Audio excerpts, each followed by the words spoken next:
I discovered my parents secretly used the inheritance my grandparents left for my education to fund my sister's college while forcing me to work at McDonald's. How I uncovered their betrayal and took them to court for what they stole from me. Something has happened with me and my family recently, and I need a place to tell it, to get it off my chest. My family situation has always been complicated, but things could and have gotten worse with what I'm about to share. I'm looking for people who can read my story and then give me some advice or something. Growing up, I wouldn't say my family was rich, but we definitely lived without financial worries. My parents had stable jobs, owned a house, and seemed to handle their expenses without problems, which is better than most families. From the outside, everything seemed fine, but inside, the story was different. I have a younger sister who is what you'd call the golden child. She was the one who received praise for anything she did, the one my parents doted on, and the one who apparently could do no wrong. My parents' relationship with me was different. It wasn't total abandonment, but even a child could see the favoritism. When I reached high school, I knew I had to think about and plan for my future. I didn't expect my parents to pay for my entire college education, but I hoped they'd at least want to help a little. I made a plan. I would apply for scholarships to cover most of the expenses and work part-time to contribute. Any help my parents could give me, I would treat as a loan and pay back after graduating and getting a job. Seemed like a fair deal to me. However, when I talked to them about this, they immediately rejected the idea. They said they wouldn't contribute even a single cent toward my education. My dad told me directly that if I wanted something, I'd have to work for it. He suggested I start working at McDonald's right away to save money. At first I thought maybe they didn't understand my plan, that it would just be a loan from them, so I mentioned it again a few weeks later. I even showed them the scholarships I planned to apply for and explained how the remaining costs could be manageable with just a little help from them. But they had understood perfectly. My mom said something like, "You're dreaming too big," and advised me to be more realistic. My dad told me that college wasn't for everyone and suggested I consider learning a trade or getting a full-time job after graduating high school. It wasn't a question of them not having the money because we were in a delicate situation. They simply didn't see a reason to invest in me. Meanwhile, my sister, who was only a year younger than me, received completely different treatment. My parents paid for her dance classes, bought her a car when she turned 16, and even gave her an allowance just for being responsible with school. I didn't get any of that and had to do odd jobs for neighbors to get some money for my expenses. So, I followed my dad's advice and got a part-time job at McDonald's. It wasn't glamorous, but it was something. I worked evenings and weekends while studying, trying to save as much as I could. It wasn't enough to cover college, but I told myself it was dignified work. Plus, it was teaching me about hard work. Things with my family only got worse after I graduated. My parents told me I could stay at home, but only if I paid rent. It wasn't a large amount, but it felt like a slap in the face considering everything they continued to do for my sister. By that time, she was about to graduate from high school, and it was evident that my parents had been planning her college future from the beginning. They talked openly about her applications, accompanied her on college visits, and even organized a big celebration when she was accepted to a private university. But here's the problem. While I was killing myself working to save for a dream they never supported, they had been quietly saving to fully finance my sister's college education. They covered her tuition, books, housing, everything. One of the situations I remember most was when my car broke down. I needed it to get to work, but the repair bill was more than I could afford. I asked my parents for help, hoping they would at least lend me some money or let me skip the rent for that month. But they told me they couldn't give me anything because they had just sent extra money to my sister for her living expenses. I had to resort to a loan, which led me into a spiral of debt for months. The resentment was consuming me from within, but I kept hanging in there and focusing on saving. After a couple of years, I finally had enough to move out. I started looking for a place and found a small apartment I could afford on my own. When I told my parents I was leaving, they didn't seem too concerned. My mom just reminded me to take all my stuff before I left. And that's when everything changed. While packing, I found a box in the back of a closet in an unused room. It was full of old documents, but curiosity got the better of me, and I started going through them. As I reviewed the papers, I found a statement for a college savings account with my name on it. The balance on the statement was almost $60,000. At first, I thought there had to be some mistake. My parents had always made it clear that there was no money for my education, but there it was, that account with my name, and it wasn't empty. But then I saw the withdrawal history. The account had been completely emptied around the same time my sister started college. I felt sick. You didn't have to be a genius to understand what had happened.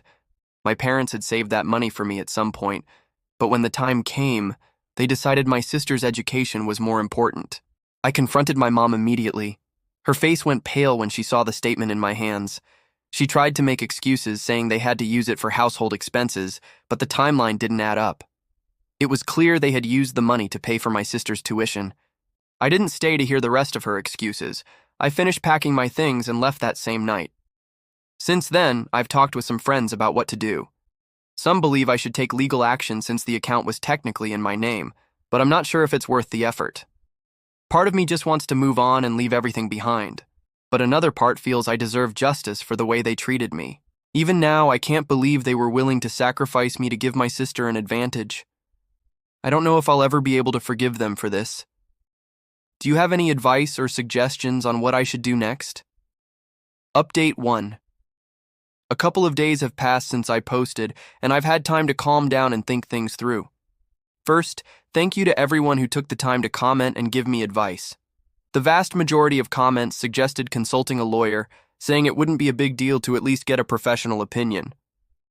The more I thought about it, the more I realized that I at least needed to know where I stood legally.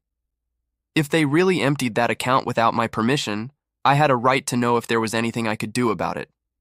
It only took me a couple of hours of research to find lawyers in my area, and I finally found someone specializing in family law. I called their office, explained the basics of my situation, and they offered me a free consultation. Free is the best word you can hear at a time like mine, so I went to their office on the day of the appointment with the account statement in my bag, which was my only proof. I liked the lawyer a lot because he was patient and very professional as I told him everything. I told him about the unequal treatment from my parents, my part-time job at McDonald's, how they refused to help me with college despite my offer to pay them back, and how I discovered the account after so many years, basically what I shared in my first post. I should have printed it out and brought it for him to read. He looked at the statement and told me that I might have a case, especially if the account was legally in my name and my parents withdrew the money without my consent. Although what I liked most is that he didn't try to sell this to me as a sure thing.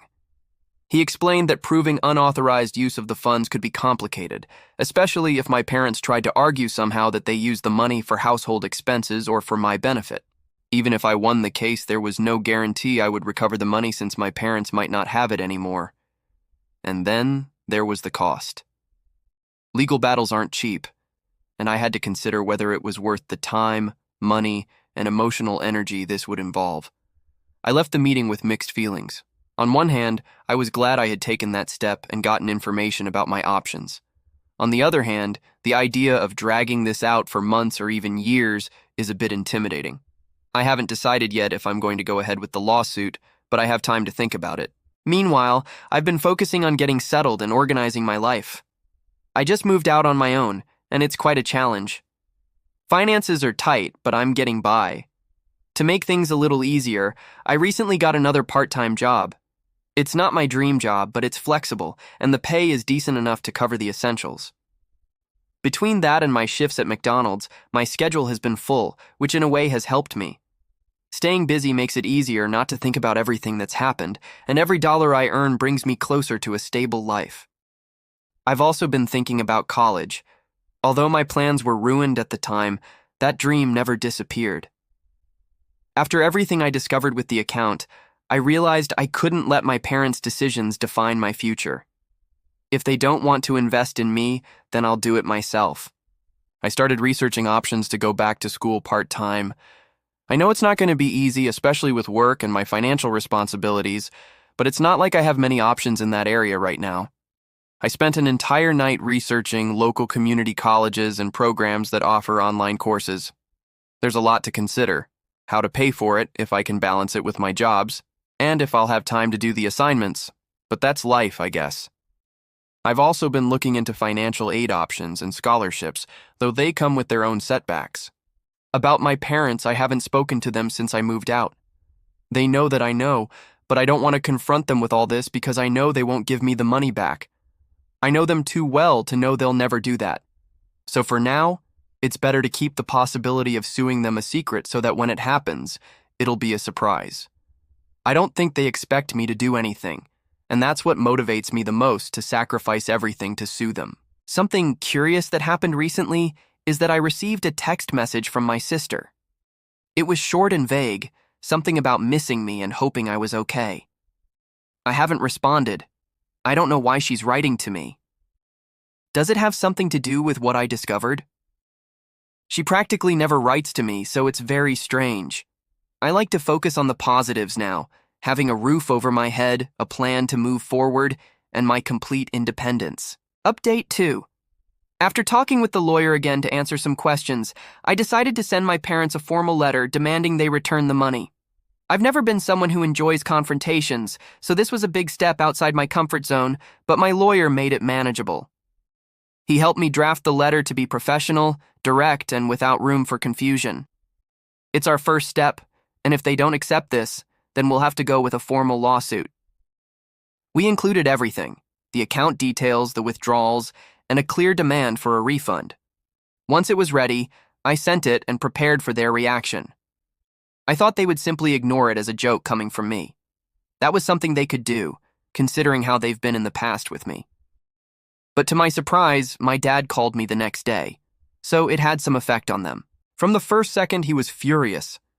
We can say he was taking my letter very seriously. He accused me of being ungrateful, which seems to be his favorite word lately. He launched into defending himself, saying how they did the best they could for me, and how I was overlooking all of that. If you're thinking about this right now, my father wanted to make me look like the bad guy just for claiming my money. Not a single hint of remorse, not even a small acknowledgement of what they had done, just pure defense and justifications in his speech. At least it didn't seem like he was denying anything. My first instinct was to respond to him in the same tone or defend myself, but I reminded myself that arguing with him wouldn't be productive. I spent years learning to stay calm in situations like this, and here it paid off. I let him talk, and when he finished, I simply told him, "This isn't about gratitude or blame. It's about what's right and what's fair." But that last word, fair, isn't one my father likes, especially if it refers to him. He started yelling again, now openly insulting me as if he weren't talking to his son. I think he would insult a stranger less than me. He was trying to intimidate me so that maybe I would leave all this behind and everything would go back to the status quo from before. Well, it was too late for that, and if anything, he was making it even worse. Eventually, he hung up the phone. Later that night, I received a text message from my mom. She asked if we could meet to talk. At least she seemed more open to dialogue. She even seemed remorseful. This took me by surprise because normally, she's the last person to admit when something is wrong. I thought about ignoring it, but my lawyer said I might need more evidence for a lawsuit, so I replied yes, and we agreed to meet at a coffee shop the next day in the afternoon. Before you ask, my father didn't give me any evidence, unless insults can serve as such. When my mother arrived, she looked more stressed than I had seen her in years. She was shaking as she held her coffee, so I knew this was difficult for her. Still, I didn't feel sorry for her. If she was in this state, it was her fault and because of what she had done to me. She immediately admitted that they had used my college fund for my sister. According to her, they felt they had no other choice because they didn't want my sister to have to go into debt with student loans. She went on about how difficult it had been for them to make that decision, as they had to abandon one child to secure the future of the other. And then came the emotional manipulation. She said I was destroying the family by seeking to recover that money, that I was being unfair to my sister, and that I needed to understand the difficult situation. This wasn't a joke. I let her talk while recording everything. I don't know if it would be useful as evidence, but at least it gave me some answers. When she finally finished talking and looked at me, expecting a response, one that would tell her I would forget everything, I told her that this wasn't something I could simply forget. They had a responsibility to me, just like they did to my sister, and they failed me. I told her I wasn't going to back down and that if they couldn't return the money, I would proceed with legal action. The rest of the conversation was tense. She tried several times to convince me to let it go, using everything. I won't bore you with her excuses. None were good enough or interesting enough to share. In the end, she left, saying she needed to talk to my father before giving me an answer. At least that was something, because there was the possibility of getting the money back. In the following days, my sister started sending me text messages. Her texts were meant to make me feel guilty because, according to her, because of me, she might lose her chance to study. She said I was being a bad brother just because I hadn't had the opportunity to go to college and she had, and she was trying to defend my parents. Normal when they've given you everything. They're the best parents. But when they've made you work even to buy the things you need for school, and you ask to recover the money, you're the bad guy. Her messages were full of phrases like, "They're your parents too. How can you do this to them?" Whatever I responded, she didn't seem to understand it, or she had no intention of doing so. If I didn't tell her I was going to cancel everything, she wasn't going to be happy. The last message I received from her was one where she said I was selfish. I'm exhausted with all of this. That's why I had my doubts about legally confronting my parents, but with each interaction with them or my sister, it's as if they're giving me more energy to do it. I'm still in contact with my lawyer because I want to know what to do if my parents continue to refuse to pay me. He's already explained to me what a possible trial would be like. I can tell you in advance that it won't be easy either way, but knowing there's a real possibility of holding them accountable keeps me motivated. But recently, before writing this update, something happened. Out of nowhere, my dad sent me an email. It was long and full of excuses that I don't want to talk about here because it would be more of the same.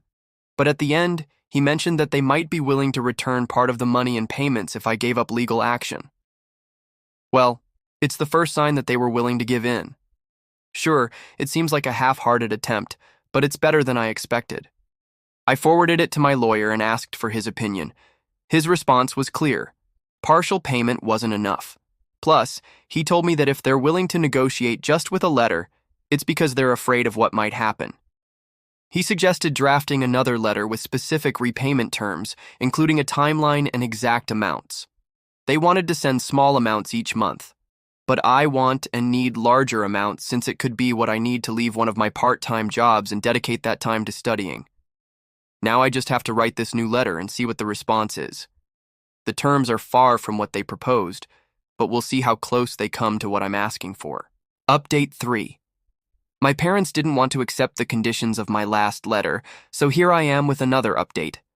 But now, my lawyer and I have taken a different path. My lawyer, like me, was determined to make my parents pay for every act of irresponsibility, and that has led us to discover even more fascinating things about my father and his level of favoritism. As part of the evidence-gathering process, my lawyer requested more detailed account statements to be able to trace a complete timeline of the withdrawals and expenses from the college fund. When the documents arrived, I noticed something strange. There was a section that showed the original source of the funds. It wasn't money that my parents had saved for me. It was an inheritance from my grandparents. I never knew much about my grandparents because they both died when I was very young. My parents almost never talked about them, but they had left this money for me to use for education. Did my grandparents know that my parents weren't going to help me with that? I'll never be able to ask them. With this new information, my anger only grew. My lawyer told me that this strengthened my case, especially because the account was specifically designated for my education. We were reviewing the destination of the withdrawals from my account with my lawyer to know what it had been spent on. One of the large withdrawals almost exactly matched the start of my sister's college. Tuition, books, housing, everything. But there were many more over several years. My parents made a series of withdrawals for what can only be described as luxury expenses. The largest of these was a new SUV purchased right when my sister finished high school. And it wasn't just the SUV. There were smaller but equally unnecessary expenses. Vacations, home renovations, and even a series of spa treatments my mom had mentioned once in casual conversation. It was all there in black and white. A large withdrawal of money coincided with her 16th birthday party, including venue rental, catering, and decoration. Then there was the laptop she received for her birthday, expensive private classes for her hobbies, and even what appeared to be a fund for study abroad programs. I talked to my parents after analyzing all this new information, and their responses didn't disappoint me this time because I expected something like this. My dad insisted that they used the money for the family and that it was a good way to use the money. My mother tried to justify the purchase of the SUV, for example, saying they needed a reliable vehicle to take my sister everywhere. She even had the nerve to suggest that some of the renovations in the house were done with me in mind, although my room wasn't renovated. But at this point, the excuses no longer mattered. If they wanted to avoid legal action, they had to start taking this seriously. That warning finally seemed to have an effect on them, because after a few days of silence, they came back with a proposal, a payment plan. They can't return all the money immediately, but they agreed to make monthly payments until the full debt is settled. But still, it doesn't feel right. I could have them sign a document drafted by my lawyer where they commit to paying me that amount, but there are two problems. First, the payments are still small, which means it will take years. I've calculated it, and it's 7 years. That monthly payment won't help me pay for my studies, and if I've been able to wait until now, I can wait a little longer to take them to court. Second, I think after discovering everything, I don't feel like I want to give them the chance to get out of this so easily. I mean, they used my money and now they'll return the same amount as if it had been an interest-free loan. Look, I don't have a college degree, but I know that money is now worth more than $60,000, not just because of interest, but because of the time I've lost not studying. I should be finishing college and looking for a better-paying job, but instead, I've lost many years in low-paying jobs. The opportunity to return the money has already passed. Now is the time to demand what is due. That's why my parents were so nervous about this. They knew that a potential lawsuit would be worth even more. But they've played their cards, and now my lawyer has played his. He has calculated a lawsuit for $130,000. We have presented that offer again and have demanded that they pay it in full. But my parents have said that number is ridiculous and that they don't have the capacity to make such a large payment. Well, maybe they don't have it now, but we'll see what happens when a judge orders them to do it. I know it will take time. Many have warned me about that, but I've waited until now. Waiting a few more months or years won't hurt me. Those it might hurt are my parents. Don't expect me to come back for a while, at least until everything is finished. Update 4. Surprisingly, I'm back much sooner than I expected. I thought it would take years to recover my money, but it's only been a few months. It might seem like a long time, but for a lawsuit of this type, it's quite fast. We didn't go to trial completely. My parents accepted a settlement to avoid wasting more money on lawyers. They've agreed to pay the full $130,000, and with that, everything is over. I had to wait for them to sell their house, but once they cashed the check from the sale, they transferred all the money to me. And it turns out my mother was right about something. The home renovations were for me too, because the increase in its value is what allowed them to pay my compensation. They're not happy with me and have practically kicked me out of the family. But who would want to continue being part of that family in the first place? Now, I can finally study properly. Until now, I had been attending a community college, but now I can apply for a transfer to a private university. My sister had to return her SUV since that was the money my parents used to pay their lawyer when all this began. But when the situation reached its limit, they decided it was time to reach a settlement.